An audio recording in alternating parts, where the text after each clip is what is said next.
Reddit, the place everyone goes. You know, you have a question, you type it into Google, takes you to Reddit. Here, there, Reddit everywhere. You know what I mean? Your opinions, your concerns, how to solve these issues. Where does it take you? All it takes you to one place, and one place only, and that place is Reddit. So today, what are we doing? We're going to be looking at some regular show hot takes using what? Oh, let me guess. Come on. We're using Reddit. Okay, let's get into this. The first hot take is by Still Gold. I want to give credit to these people because I don't know who they are, but hey, they gave good hot takes. Still Gold 2506. And he says, I don't think the excellent challenge is all that difficult. Oh, honestly, when I first saw it, I don't think it's all that difficult. You know, I just know it's like what? Eggs, 12 eggs, fruit salad, water. I think it's like gravy, 2 biscuits. So yeah. In my opinion, yeah. Under an hour, you gotta get it done for an hour. Yeah, in my opinion, I think it's doable. But yeah, hell no, I'm not doing that. Hell no, because I'm gonna be like Rigby. I'm gonna end up in the hospital. I'm gonna be there. My stomach. I'll be there struggling, and I don't know. I think it's not as difficult. No. You know what? Why am I waffling? I should just cook up 12 eggs right now and chow it down. Yeah. It's difficult. Under an hour. Yes, with all the other stuff, a fruit salad as well. Yeah, that's difficult. Yeah. I'm good. I eat one mango and then I'm full for the rest of the day. Yeah. I'm so good. But in my opinion, it's an interesting hot take. You know, if he has video evidence of doing it, then you know, props to this person. Next hot take. I think Benson was okay. Firstly, before I even start reading, let's give credit to the guy or the person or whoever. Cam Slam 25. I think Benson was justified when he ate the ultimatums. He told Mordecai and Rigby they couldn't get them until they. Grade 5 reading. And they couldn't get them until the finished. Until what? Until get them until the finished. They work. They are. Oh my days. Okay, wait. Oh no, this is so embarrassing. They couldn't get them until I think they finished their work, and yet they completely ignored him. He had to teach them a lesson to stop slacking. Okay. Besides the some stumble up in yours truly, me right here, the English ain't Englishing. So what do I think? The ultimatums. Okay, in my opinion. Or the burgers that come once every 100 years. The burger fried in a burger with some ketchup, Himalayan salt ketchup, something straight from the mountains.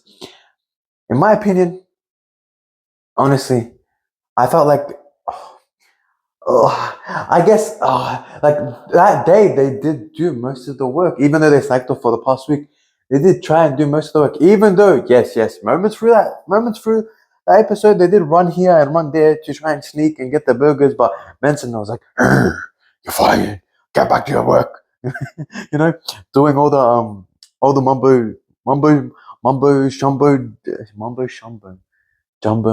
Yeah, there we go. Shenanigans, and it was just interesting to see that. In my opinion, I felt like they did deserve the burgers. At the end of the day, they did most of their job. You know, that's the most work they'll ever do in like, oh my days, like a whole week. They dead ass did a whole week's work in like a day for some burgers. I feel like they should have got the burgers, Benson had 2. My boy, have one and give them the other one, or give them a bite at least. And then every 100 years, and then they killed the guys. They killed the 2 people making the burgers. So now there's no more 100 burgers.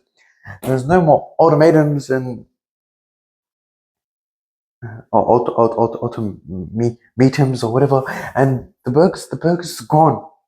The ultimate meetums, the ultimate meat burgers, they're finished. It's all gone. It's done.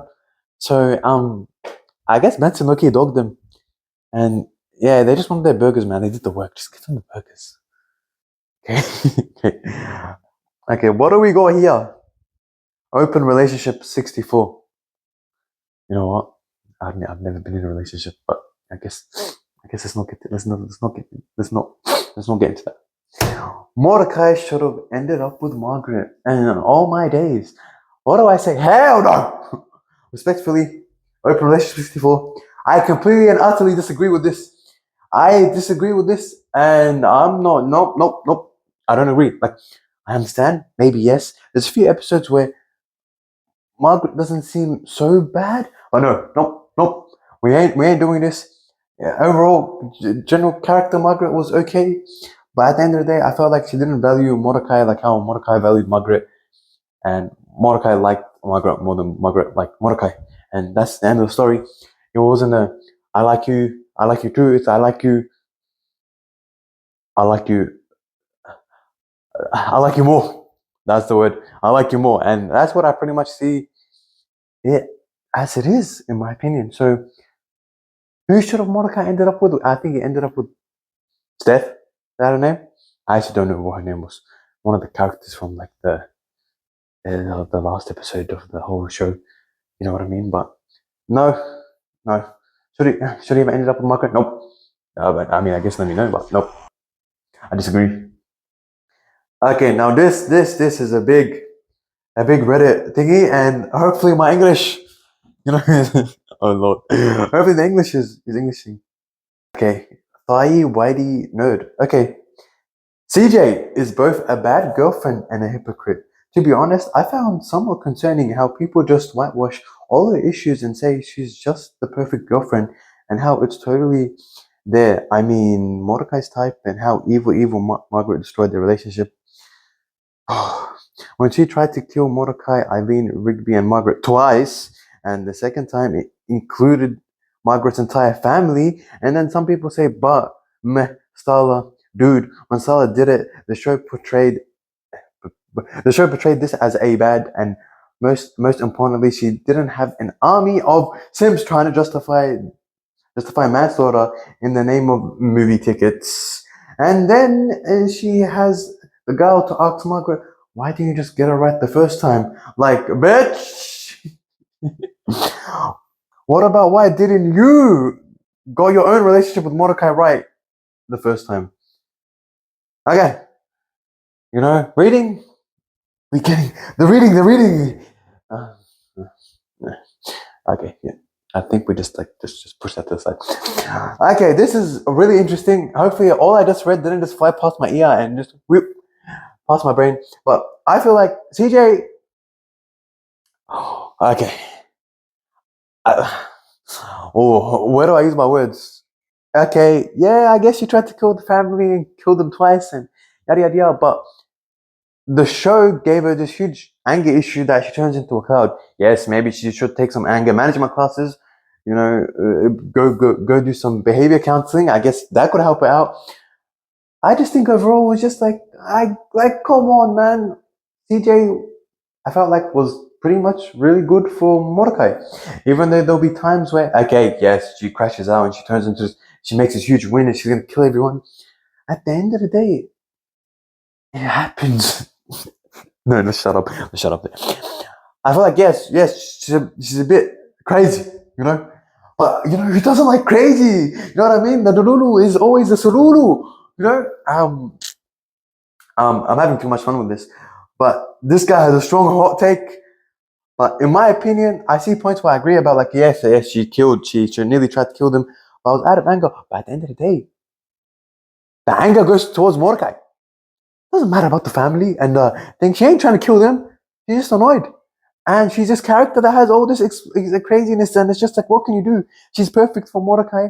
At the end of the day, if they just worked together, had an episode calling anger management, you know, not the one with Benson when it was think positive. You just have anger management, and it was CJ and Mordecai, and you solve the anger issues. It would have been a fine relationship. But what can we do? Mordecai is mid. Repeat it, mid. He just. Oh, where's my CJ? She can blow up a storm. She's gonna treat me 10 out of 10 all the time. Next hot take. Go I. Oh, bro, why are these names coming? 6L Blue 4984. Okay. For some reason, I think Mordecai and Eileen could have pushed each other into their true potential and best selves faster and better had they become the series' stealth pairing. Oh, okay. In my opinion, this is an insane hot take, and I low key agree with it. I I'm excited about this whole thing. I feel like this is very interesting. And seeing that, yes, Rigby and Eileen did have an amazing chemistry and they were pretty much an amazing couple. I felt like even though if Eileen and Mordecai did become the stealth pairing, Mordecai, oh, what would you have done? It starts with an F. He would have fumbled. He would have found a way to screw everything up all over again. Yep. But I do feel like I would have loved to see this duo, see how they went. I feel like this pairing would have been really interesting. You got Eileen that's a bit nerdy and a bit smart, and she gets along with everyone. And then you got Rigby. No, not Rigby. You got Mordecai, who's just he likes art and he stacks around. He's a goofball, And it would have been interesting seeing how they would have paired together, and how Eileen, just like how she pushed Rigby, she would have pushed Mordecai to maybe start painting, maybe get more into art, maybe do something more that you like. Like how Rigby went back to college. What would have been the alternative for that for Mordecai? Like maybe is do something more with art, maybe more painting, or maybe attend something about his, I don't know, maybe about his confidence and go to a painting class and see how he goes. Because at the end of the series, you do find out he finally paints, but I guess, I don't know. That's a what if? Oh, what if? New video idea. What if? Okay, let's get to the next hot take. Holy shit, it's been 15 minutes. Holy shit, this video is long. Oh, that's crazy. What the hell? Oh my days, I didn't even realize. Okay, now this hot take is okay. I am not good with names. Six, they'll tell me about it. Skip's killing Rigby was way worse than Mordecai killing Rigby. Oh, where do we get? This is the Boy Playco episode where Rigby beats Skips in an arm wrestle. Rigby beats Skips. I think it was twice, 2-3 times in an arm wrestle because he used the Playco, arm boy, Playco, Planko, whatever you call it. And after Mordecai tells Skips, because he felt bad for him, Skips is a big jacked guy, trains, and he has an arm wrestle with him, and when Rigby gets the Boyko, Bloko, Moko, Chumbo, Mumbo, arm wrestling cheat, and he kills him because he slams him through the table. Okay. And then Mordecai killing Rigby was over jealousy over a girl. So what's worse? Losing, arm wrestle, killing your friend, or over a girl killing your friend? When you put it like that in very narrow terms, yeah, Skips lucky, but Skips put his life on the line, to bring Rigby back, and he cheated as well to be deaf and bring Rigby back, and if he lost, he would have died. So, my opinion, Mordecai was worse because I don't know. I like Skips. Biased. Yep. Teaching tongue. Boom, boom. Yeah. But I feel like they're both it's both deadly. Like thinking about it now, yeah, both of the deaths just as bad as each other. Next hot take. Some 894934 said the love triangle was the peak of the show. I'm not sorry, my boy. Oh, my boy, my guy, whatever you are. I completely agree. The love triangle was absolutely fantastic, and no, it was fantastic, but there should have been a better ending. CJ should have prevailed. It should have been the man. No, she should have been with the man, the myth, the mid, the fumbler, the undisputed champion, Mordecai, the middest of them all. And they should have ended together. The love triangle was really peak of the show. They had amazing scenes, and honestly, it just shows where even if you're older or younger, you can still watch the show. Especially if you're older and you understand, like, damn, this guy's a cheat. This guy's bad. Bad. But it was really the romance, entertainment, the drama. Hey, who doesn't like that in a show? All right. Oh, wait, no more hot takes? Oh, we finished. Damn, I did all the hot takes. You know what, guys? I really appreciate it if you stayed this long. I didn't know this video was going to be this long. I guess enjoy it, have fun if you stayed this long. I love you so much. I actually appreciate you. I appreciate you so much for staying this song and listening to my yappa jibber jabber mumbo jumbo shumbo. And you know, I'm trying to make this stuff entertaining. I'm gonna sit down and try to see what I can do now, editing this, and wish me luck, hey, and hopefully you enjoyed. And you know what? If you stayed this long, just know you're amazing. And let me know how your day's been, and let me know how your week been, and just comment, comment that down below, and tell me how it's been. I'd love to hear everything, and I'll reply to every comment. And thank you so much.